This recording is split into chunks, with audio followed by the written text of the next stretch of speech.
Before I begin, I want to clarify that this is 100% true. I've changed names and some minor details to protect myself, but everything I'm about to share actually happened to me last month. I've been debating whether to post this for weeks, but I need to get this off my chest. And maybe my experience will help someone else recognize the warning signs I missed.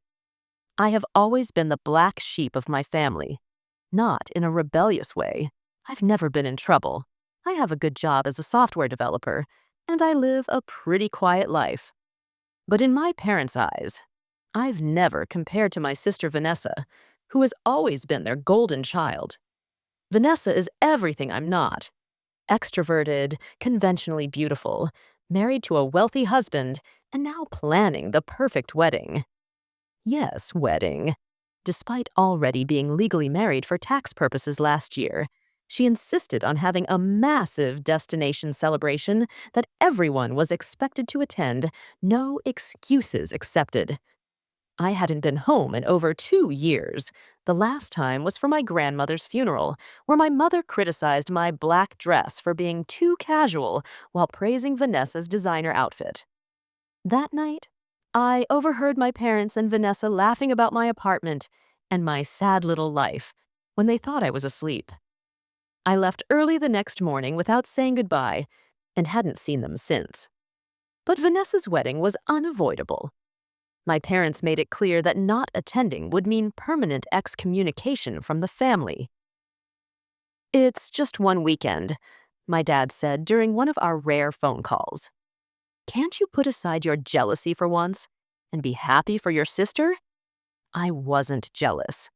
I was exhausted. But I booked the flight anyway. The wedding was being held at an exclusive resort on the coast, a place where rooms started at $500 per night. I couldn't afford to stay there, but my parents insisted that I had to be part of the wedding party experience and booked me a room. It was the first nice thing they'd done for me in years, which should have been my first warning sign. I arrived on Thursday evening, 2 days before the wedding. The resort was beautiful, all glass and warm lighting with an ocean view that took my breath away. A bellhop took my small suitcase, and I was escorted to my room on the 4th floor. It was gorgeous, with a king-sized bed, marble bathroom, and a balcony overlooking the water. On my nightstand was a handwritten note. "Eliza, we're so glad you could make it. Everyone's having drinks in the main restaurant at 7. Don't be late. Vanessa." The implied threat in "don't be late" wasn't lost on me.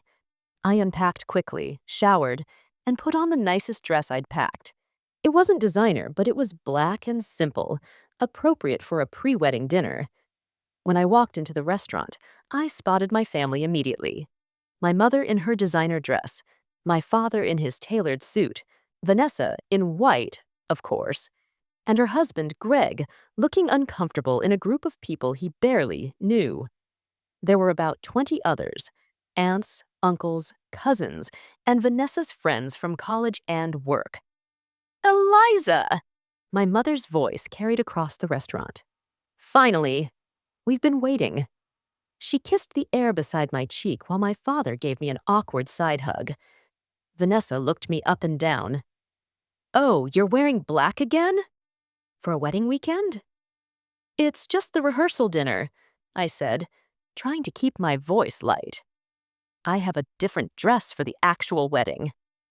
"Is it also black?" She rolled her eyes at Greg, who gave me an apologetic smile. The dinner was what I expected. Everyone fawning over Vanessa and her perfect life, while I was either ignored or brought into conversation only to be subtly criticized. I nursed a single glass of wine throughout the meal, knowing that alcohol would only make me more emotional. "So, Eliza," my Aunt Patricia said loudly during dessert, "when are you going to find someone and settle down? You're not getting any younger." "I'm focusing on my career right now," I replied. The same answer I'd given for years. "Career," my mother scoffed. "Sitting behind a computer all day isn't a career. And it's not doing your social life any favors, is it?" I bit my tongue. My job as a cybersecurity specialist was challenging and fulfilling, but they'd never understood or respected it. Not everyone needs to get married, Mom, I said quietly. Of course not, sweetie, Vanessa interjected with false sympathy. Some people just aren't cut out for relationships. I excused myself shortly after, claiming jet lag. Back in my room, I collapsed onto the bed and let myself cry for the first time in months. Just 2 more days, I told myself. Then I could go back to my life and not see any of them for another 2 years. Or maybe longer this time. I woke up around 3 a.m. needing water. As I stumbled through the dark room to the mini fridge, my foot hit something small and hard that skittered across the floor. Confused, I turned on the light and searched for what I'd kicked. Under the desk was a small black object, about the size of a quarter. I picked it up, turning it over in my hand. It took my sleep-addled brain a moment to recognize what I was holding. A wireless mini camera. My heart started pounding. I'm in cybersecurity. I know what these devices look like. And this was definitely a camera. Small, discreet, and positioned to capture the entire room. Suddenly wide awake, I began searching the room methodically. In the next hour, I found 3 more cameras. One disguised as a USB wall charger in the bathroom, one hidden in the digital clock radio by the bed, and another tucked into the air vent near the ceiling. My hands were shaking as I collected them all. Who would do this? The hotel staff? Some perverted previous guest? Or I couldn't finish the thought. It was too horrible to consider. But a sickening feeling was growing in my stomach. I needed to confirm my suspicions. I took a deep breath and examined the cameras more closely. The one from the air vent was the most sophisticated. Not just a camera, but a small transmitter. Using my phone, I scanned for wireless signals and found several networks, including a hidden one that shouldn't have been there. With a few tools I had on my laptop, part of my job involves security testing, I managed to identify the signal and trace it. The connection led to another room in the hotel. Room 412, just down the hall from me. I checked the hotel information booklet. Room numbers starting with 4 were on my floor. Room 412 would be just a few doors down. At 4:30 a.m., I stood outside room 412, heart pounding. I could knock, confront whoever was inside. But what if I was wrong? What if it was just a coincidence? I went back to my room and called the front desk instead. Hello, this is Eliza Moore in room 408. I'm with the wedding party, and I think there's been a mix-up. Can you tell me who's staying in room 412? I need to return something to them. Let me check, Miss Moore. There was a pause. That room is registered to a Gregory and Vanessa Hamilton, my sister and her husband. I hung up without thanking the receptionist. My mind was spinning. Why would my sister bug my hotel room? What could she possibly hope to gain? I didn't sleep the rest of the night. As the sun rose, I made a decision. I wouldn't confront them. Not yet. I needed to know more. If they were watching me, maybe I could use that to my advantage. I needed to know what they were planning. I hid the cameras I'd found in my suitcase and left a note on the hotel's stationery. Going for an early walk on the beach. See you at breakfast.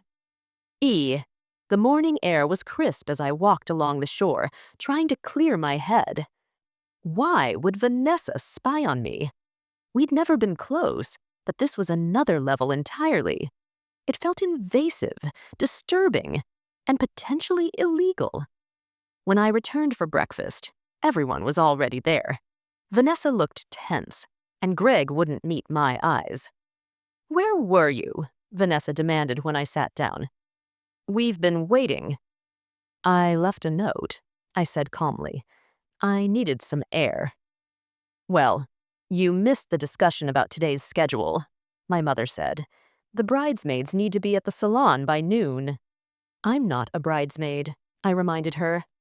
No, but you still need to look presentable, Vanessa snapped. I've booked you an appointment too. Heaven knows you need it. I nodded, playing along. Thank you. That's thoughtful. My acquiescence seemed to surprise them. Vanessa exchanged a glance with our mother that I couldn't interpret. After breakfast, I followed my instincts and decided to check out Greg and Vanessa's room. I knew it was wrong, but I needed answers. The housekeeping cart was on our floor, and the door to 412 was propped open as the staff cleaned. I waited until the housekeeper stepped out to get fresh towels, then slipped inside. The room was a suite, much larger than mine. On the desk was a laptop, open but locked. Next to it was a small black device, a receiver for the cameras. So I was right. They were monitoring me. I heard voices approaching and ducked into the bathroom. Through the crack in the door, I watched as Vanessa and Greg entered. Did they clean already?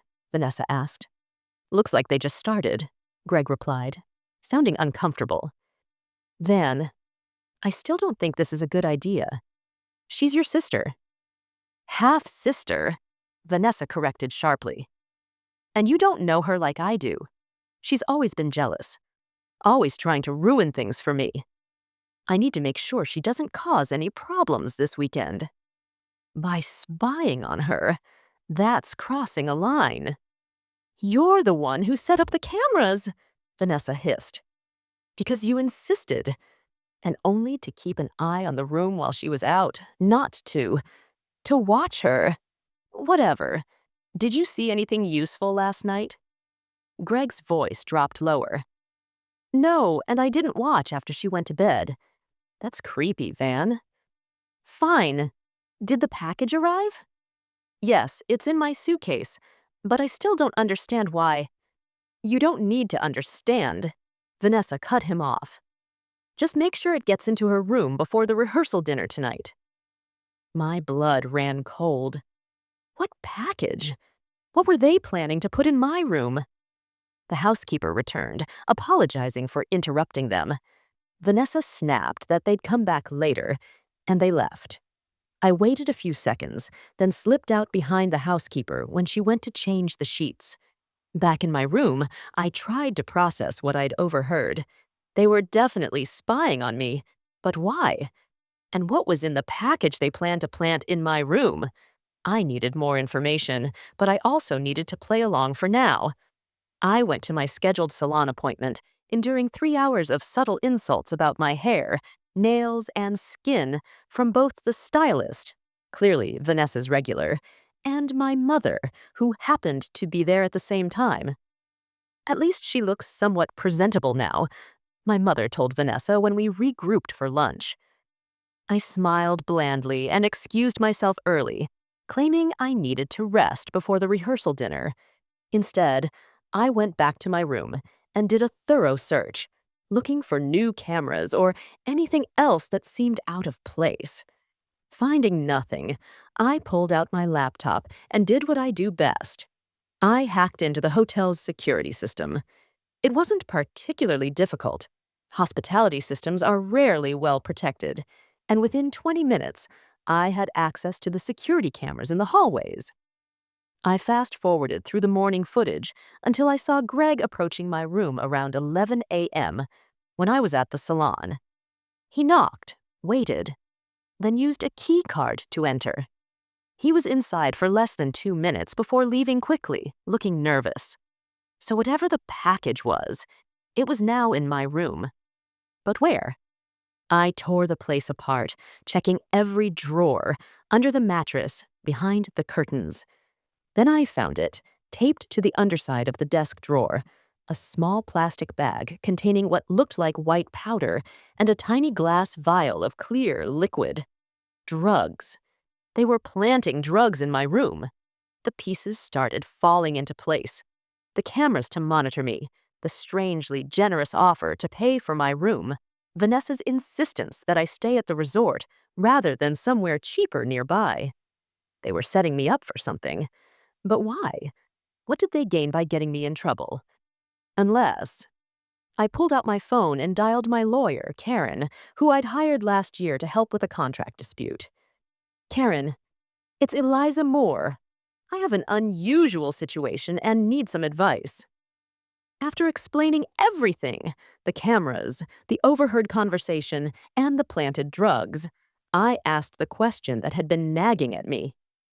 If I were arrested for drug possession during this trip, what would happen to my grandmother's inheritance? My grandmother had left me a substantial amount of money when she died 2 years ago, nearly $1.2 million. It was in a trust that would fully mature on my 28th birthday, just 3 months away. My family knew about the inheritance, but not the details or exact amount. If you were convicted of a felony drug offense, well, depending on the terms of the trust, it could trigger a morality clause. Many trusts have provisions that prevent distributions to beneficiaries involved in criminal activity. And if I couldn't access it, who would the money go to? That would depend on the trust language. Is there a contingent beneficiary named? My sister, I said quietly. Vanessa would get everything. There was a long pause on the other end of the line. Eliza, if what you're describing is accurate, this could be a serious criminal conspiracy. You need to document everything and contact the police. Not yet, I said, an idea forming. I need proof first. Definitive proof of what they're planning. After hanging up, I carefully placed the drugs back exactly where I'd found them. Then I set up my own surveillance, a small camera I had in my luggage. I'm paranoid about hotel security, given my line of work. Pointed at the desk. The rehearsal dinner that night was tense. I pretended nothing was wrong, smiling and making small talk while watching Vanessa, Greg, and my parents. They seemed nervous, exchanging glances whenever they thought I wasn't looking. We've arranged a special surprise for after dinner, my father announced to the wedding party. A little celebration in Eliza's room. She has the best view of the ocean. My heart nearly stopped. So that was their plan. Get everyone to my room, discover the drugs, create a scene, and have me arrested before the wedding. With dozens of witnesses to my crime, including respected family members who would believe my denials. Actually, I said smoothly, I've been having some issues with my room. The shower was leaking this morning, and maintenance has it torn apart. Maybe we could use Vanessa and Greg's suite instead. I hear it's beautiful. The flash of panic on Vanessa's face confirmed my suspicions. No, she said quickly. I mean, our room is a mess with all the wedding preparations. Dad, why don't we just use the hotel bar? The plan for using my room was abandoned, but I knew they'd try something else. And sure enough, as we were all leaving dinner, I overheard my father telling the hotel manager that there might be illegal activity happening in room 408 and suggesting they might want to check it out. I quietly approached the manager afterward. Excuse me, I couldn't help overhearing. I'm in room 408, and I'm concerned about what Mr. Hamilton was suggesting. Would you mind telling me what that was about? The manager looked uncomfortable. He expressed concerns about possible drug use in your room, ma'am. Hotel policy requires us to investigate such claims. I understand completely, I said. In fact, I welcome it. But I'd like to be present during any search, and I'd like security footage of anyone who has entered my room in the past 24 hours. I work in cybersecurity, and I'm concerned someone may have accessed my room to plant something.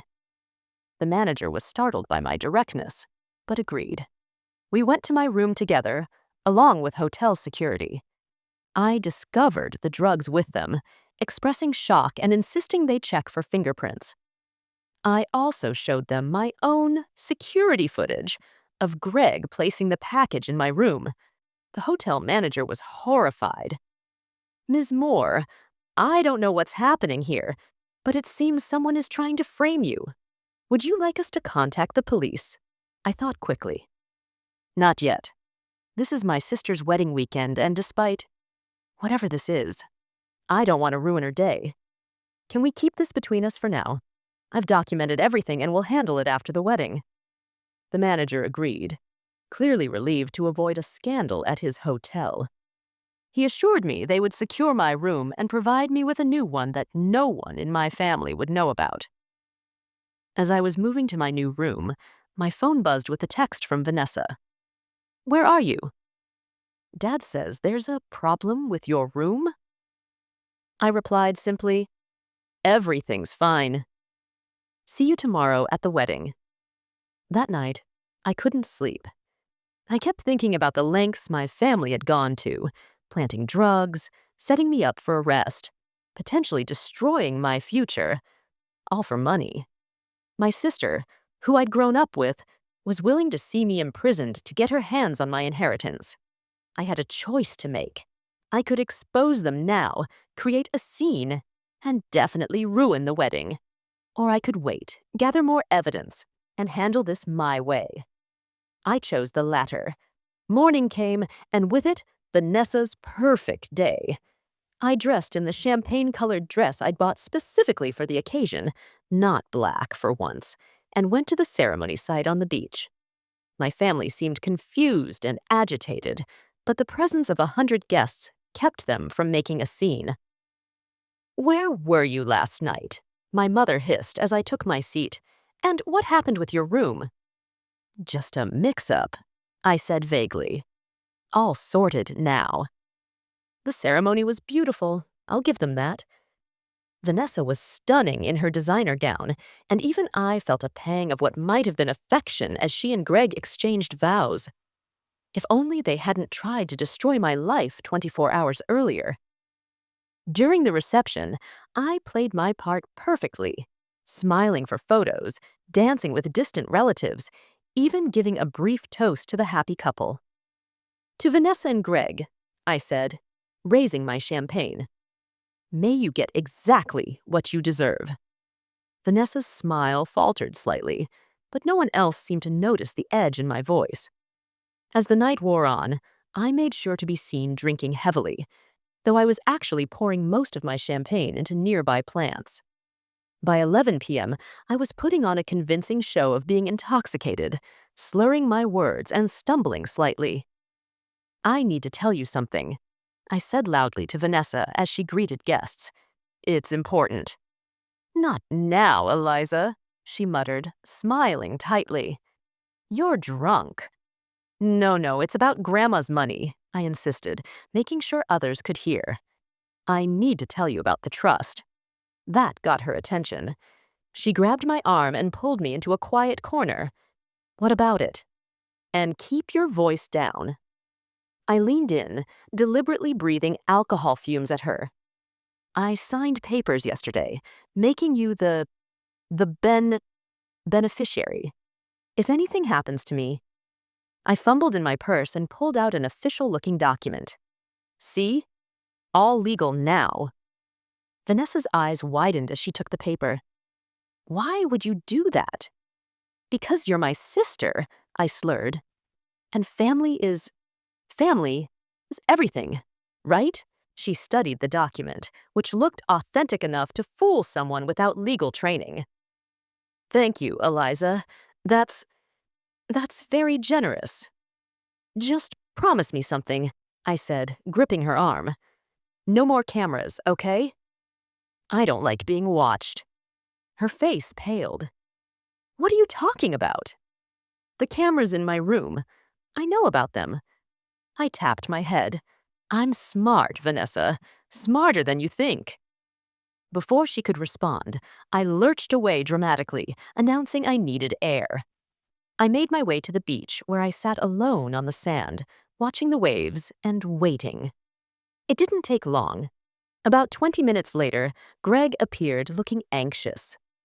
"Eliza? Are you okay? Vanessa said you might be out here." "I'm fine," I said, still acting drunk. "Just needed to escape for a bit."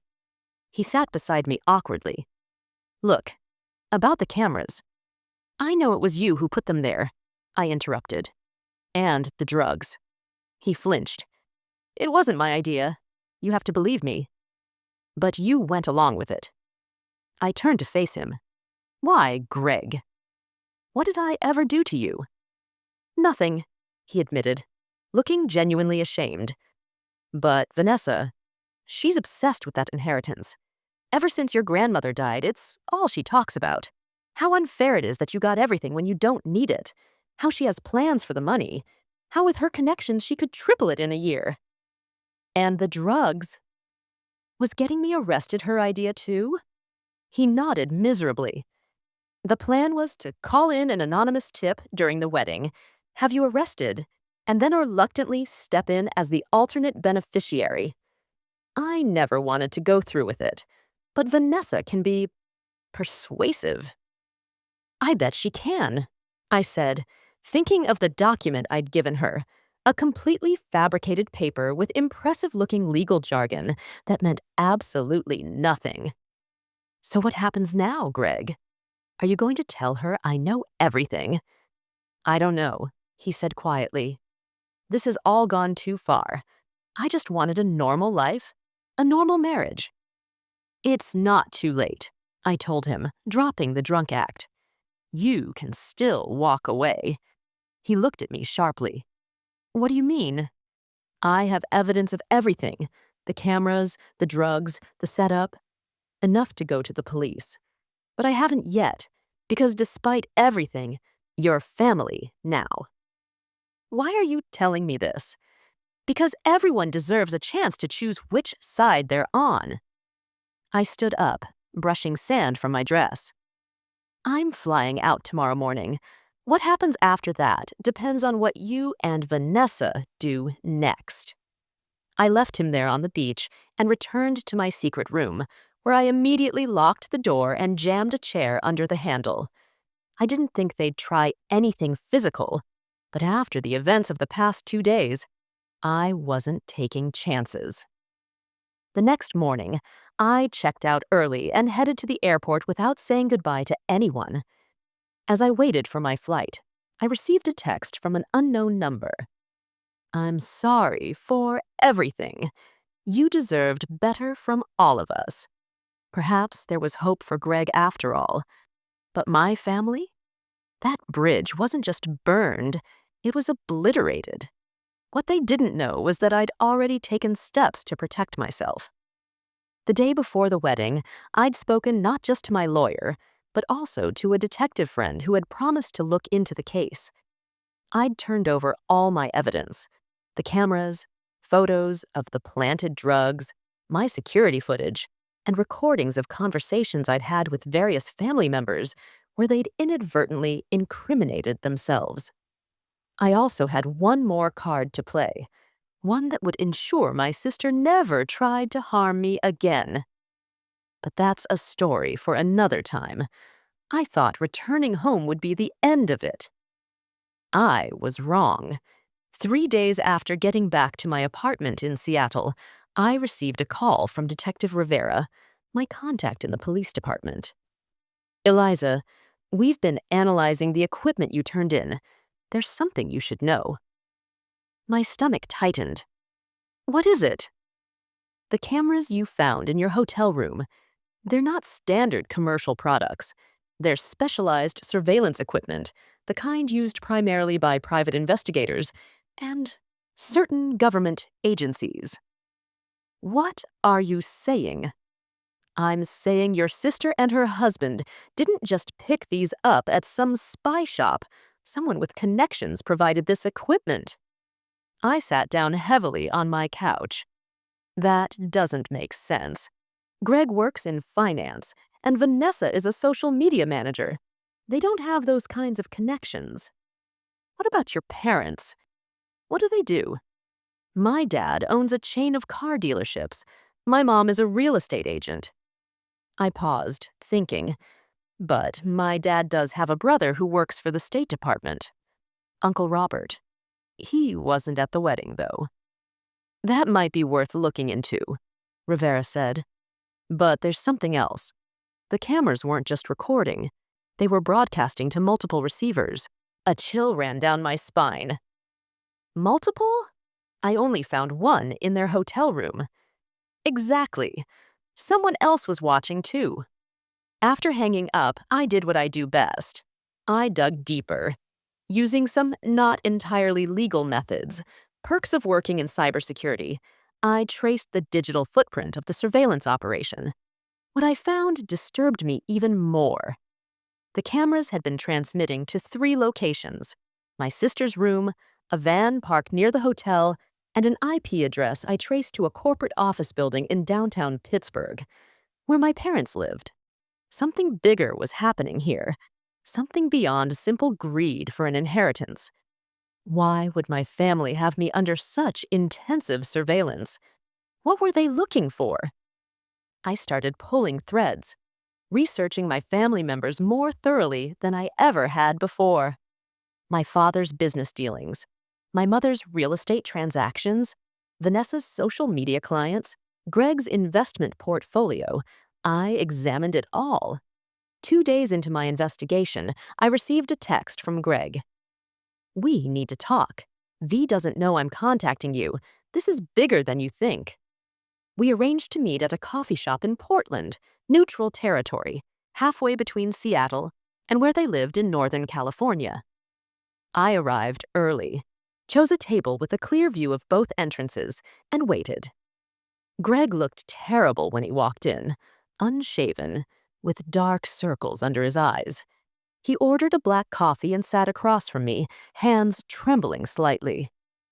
"Thank you for coming," he said quietly. I didn't know who else to turn to. "What's going on, Greg?" He took a deep breath. "After the wedding, Vanessa was furious that the plan failed. She contacted your parents, and they had a long private conversation I wasn't allowed to join.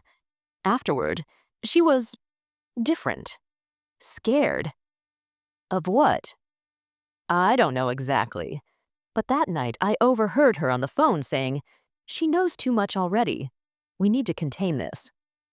My blood ran cold. "Contain what?" "That's just it. I don't know. But the next day, 2 men came to our house. They didn't introduce themselves, but Vanessa called one of them Agent. They took her laptop, and mine too. They asked if I had any contact with you since the wedding." "What did you tell them?" "I lied. Said no." He looked down at his coffee. "Eliza, I think your family is involved in something illegal, something big, and I think you might be in danger." I didn't tell him that I'd already come to the same conclusion. My research had uncovered several red flags. My father's dealerships were showing profits far exceeding industry standards, even during economic downturns. My mother's real estate business specialized in commercial properties, with foreign investors who never seemed to visit their acquisitions. Vanessa's social media company had several clients that were shell corporations with no actual online presence, despite paying substantial fees for digital brand management. All classic signs of money laundering. I shared none of this with Greg. Instead, I asked, "What do you want from me?" "I want out," he said simply. "I didn't sign up for whatever this is. I thought Vanessa was just a spoiled rich girl with family drama, not—" He trailed off. "Not part of a criminal enterprise." I finished for him. He winced but nodded. "I've already consulted a divorce lawyer, but I'm scared, Eliza. These people, whoever they are, they're powerful." I studied him carefully. He seemed genuinely frightened, but I'd been fooled before. "Why should I trust you after what you did?" "You shouldn't," he admitted. "But I'm not asking you to trust me. I'm warning you. Whatever you found, whatever made them target you, it's put you on their radar, and that's not a safe place to be." After Greg left, I sat in the coffee shop for another hour, thinking, if my family was involved in something illegal, something that warranted government surveillance, why target me? I'd been estranged from them for years, knew nothing about their business dealings, and wanted nothing to do with them. Unless my grandmother, the inheritance. I called Karen, my lawyer, again. "I need to know exactly where my grandmother's money came from," I said without preamble. "And I need to know now." "Eliza, that's not information I have readily available. The trust was established long before I became your attorney." Then who would know? Who set it up? The trustee is Meridian Trust Company. Your grandmother's personal attorney was Howard Weiss, but he retired years ago. I thanked her and immediately set to work tracking down Howard Weiss.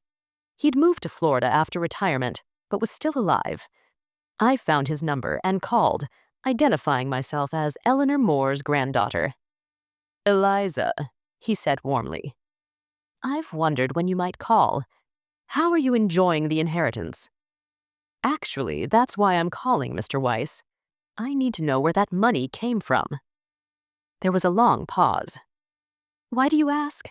Because I think it might be connected to some unusual activity in my family. Another pause. I think this conversation would be better in person. Can you come to Florida? 2 days later, I was sitting in Howard Weiss's sun-drenched condo overlooking the Gulf of Mexico. At 82, he was still sharp, with keen eyes that missed nothing. Your grandmother was a remarkable woman, he began, pouring us both iced tea. And very, very careful. Careful about what? About who she trusted. He settled into his armchair. What do you know about your grandfather? Almost nothing. He died before I was born. Car accident, right? Weiss shook his head slowly. That's the story your family tells. The truth is more complicated. Over the next hour, Weiss told me a story that upended everything I thought I knew about my family. My grandfather, Thomas Moore, hadn't died in an accident. He'd been a whistleblower who discovered that the international shipping company he worked for was secretly transporting illegal weapons. When he threatened to go public, he was killed, made to look like an accident. But before his death, he'd gathered extensive evidence and entrusted it to my grandmother. Instead of going to the authorities immediately, she'd played a longer game. She used the evidence to quietly extract millions from the company, placed it in offshore accounts, and bided her time, raising her children, my father and uncle, while keeping her secrets. Your father was never told the truth, Weiss explained. Your grandmother didn't trust him, said he was too much like his father's business partners. But as she got older, she needed someone to carry on her work.